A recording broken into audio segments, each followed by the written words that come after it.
Anda menyaksikan Kompas Bisnis Saudara bersama saya Yan Rahman. Kebijakan pemerintah yang mewajibkan alokasi 58,03% dana desa untuk pengembangan koperasi desa dan kelurahan Merah Putih KDMP dinilai berpotensi memperkuat basis ekonomi daerah.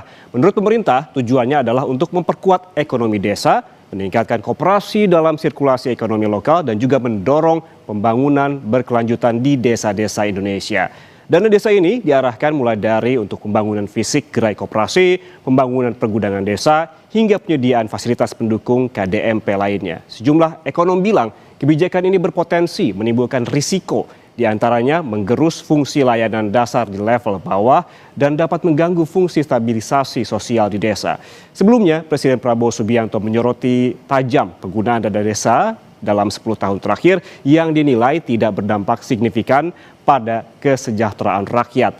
Presiden bilang banyaknya kepala desa yang terjerat kasus hukum menjadi bukti adanya ketidakberesan tata kelola. Sebagai solusi, pemerintah kini menyiapkan terobosan baru melalui pembentukan Koperasi Desa Merah Putih untuk memastikan bantuan sampai langsung ke tangan warga. Kita lihat bagaimana alokasi dana desa di tahun 2026. Ini dia dasar kebijakannya. Dasarnya dari Peraturan Menteri Keuangan atau PMK nomor 7 tahun 2026 dan berlaku sejak diundangkan pada 12 Februari 2026 yang berbunyi penyesuaian alokasi sebagai akibat dari kebijakan pemerintah dalam rangka mendukung implementasi KDMP dihitung sebesar 58,03% dari pagu dana desa setiap desa atau sebesar 34,57 triliun rupiah. Jika kebijakan ini berjalan efektif, digadang-gadang akan meningkatkan perputaran ekonomi desa, koperasi desa punya modal lebih kuat dan desa lebih mandiri secara ekonomi. Namun bagaimana jika tidak berjalan efektif? Tentu yang terjadi adalah sebaliknya. Lalu bagaimana rincian alokasinya? Kita ke data selanjutnya. Nah ini dia saudara, ini angka alokasi dana desa di tahun 2026.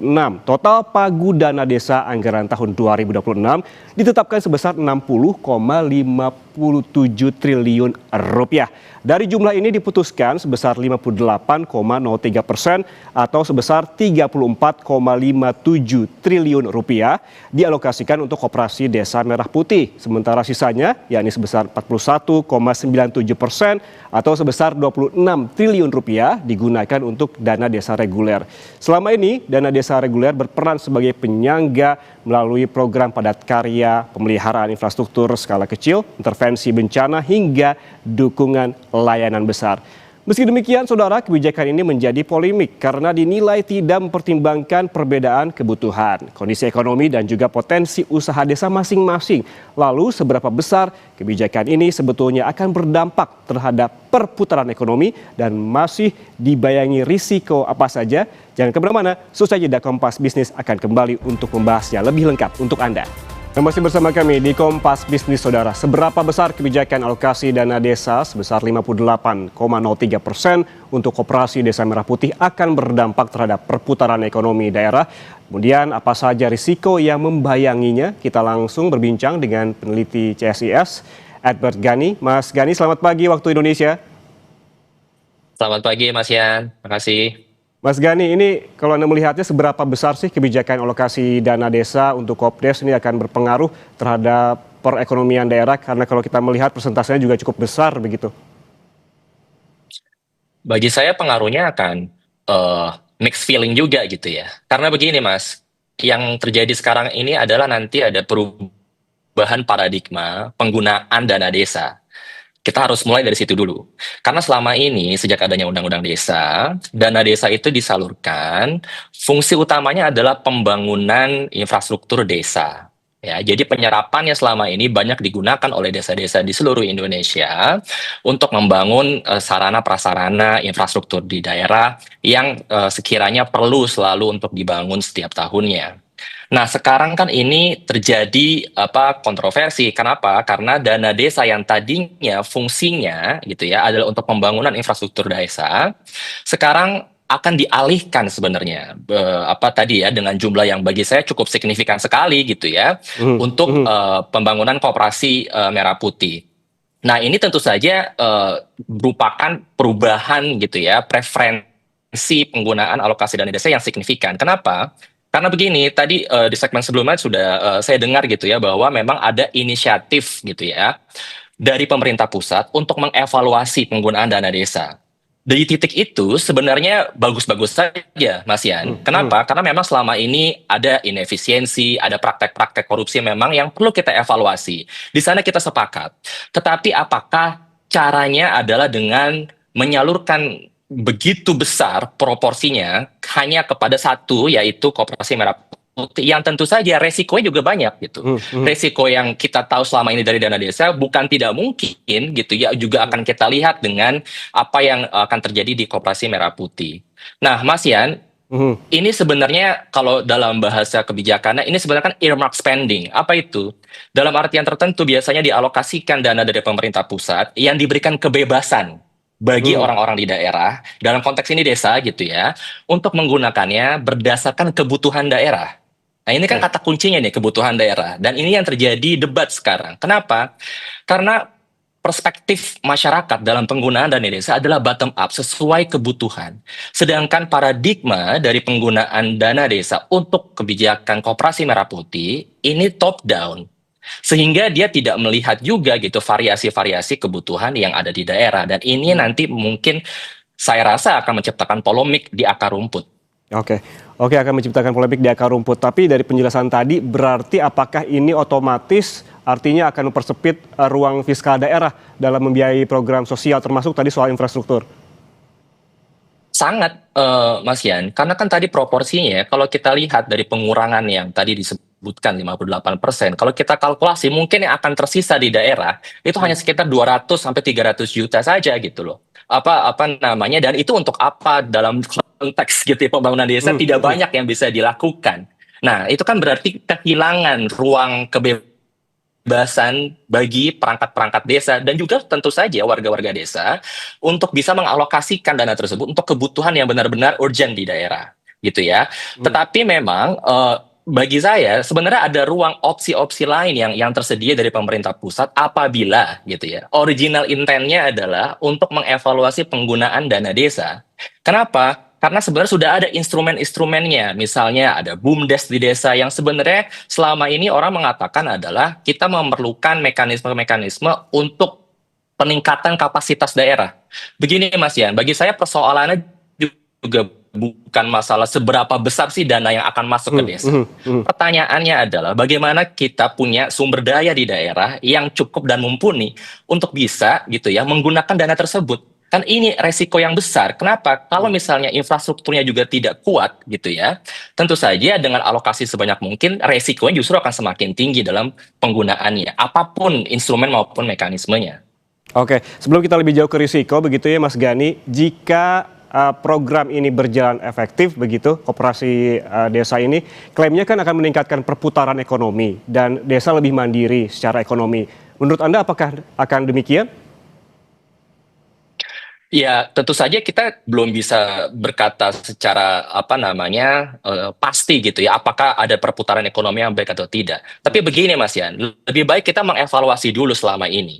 Apakah praktek-praktek di daerah di desa-desa itu sudah ada champion-champion yang bisa meyakinkan kita bahwa perputaran itu bisa menunjang apa namanya alokasi dana yang masuk itu bisa menunjang perekonomian daerah. Mhm, mhm. Pertanyaannya adalah apabila mekanismenya melalui Koperasi Merah Putih ini yang tentu saja belum begitu transparan gitu. Bagaimana misalnya rekrutmennya terkait dengan organisasi tersebut, siapa yang akuntabel terhadap siapa, dan Mhm, juga mhm. narasi yang sangat top down. Karena kalau biasanya gitu ya, penggunaan dana desa itu setidaknya ada elemen gitu ya kebutuhan daerah.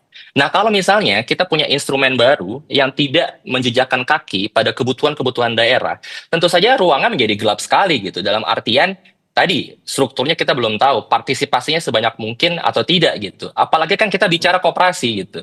Mhm. Karena judulnya sudah koperasi, Mas Yan. Kalau kita bicara dengan koperasi, dengan terminologi koperasi, tentu saja definisinya di seluruh negara, Mas. Ini tidak hanya di Indonesia, di seluruh Mhm. negara itu adalah bottom up approach dalam konteks harus ada kolektivitas di situ dan juga harus ada partisipasi dari gitu ya anggota-anggota koperasi tersebut. Kalau ini kan tidak benar-benar dari top down diberikan sebuah struktur dan juga ada semacam apa namanya pilihan-pilihan koperasi yang sudah ditentukan dari pusat gitu. Jadi bukan berdasarkan kebutuhan ataupun tadi yang sudah berjalan di desa-desa gitu.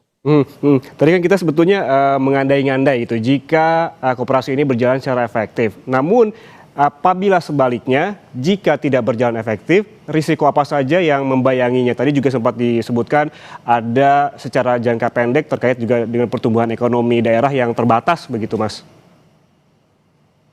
Ya tentu saja, Mas Yan, tapi begini ya, ini kan kita juga masih bertanya-tanya gitu ya, Hmm, apa saja lini usaha yang akan dilakukan oleh Koperasi Merah Putih ini? Dan pertanyaan kritisnya adalah bagaimana nanti persaingan dalam konteks usaha-usaha kecil di daerah. mhm, mhm. Ingat bahwa di desa ini sudah ada unit-unit ekonomi mikro gitu. Bagaimana nanti relasi gitu ya, Koperasi Merah Putih yang disokong gitu ya oleh negara dari pemerintah pusat akan berhadapan dengan UMKM-UMKM yang sudah ada di Mhm, desa-desa gitu. mhm, Apalagi kita juga tadi sudah saya katakan, ada BUMDes-BUMDes dan mhm. relasinya dengan BUMDes ini juga bagi saya akan menciptakan pertanyaan dan juga ruang-ruang konflik. Karena di Mhm. daerah sudah membangun beberapa daerah, tentu saja tidak semuanya baik, Mas Yan, Ya, praktek yang ada selama ini. Tetapi kan akan muncul pertanyaan dari gitu ya, bertahun-tahun proses pembangunan BUMDes-BUMDes yang baik-baik misalnya, bagaimana mereka akan berinteraksi dengan Koperasi Merah Putih yang tentu saja backingan politiknya, gitu kan, backingan dari dananya gitu ya, tentu saja akan menciptakan kompetisi yang tidak seimbang gitu di oke, daerah.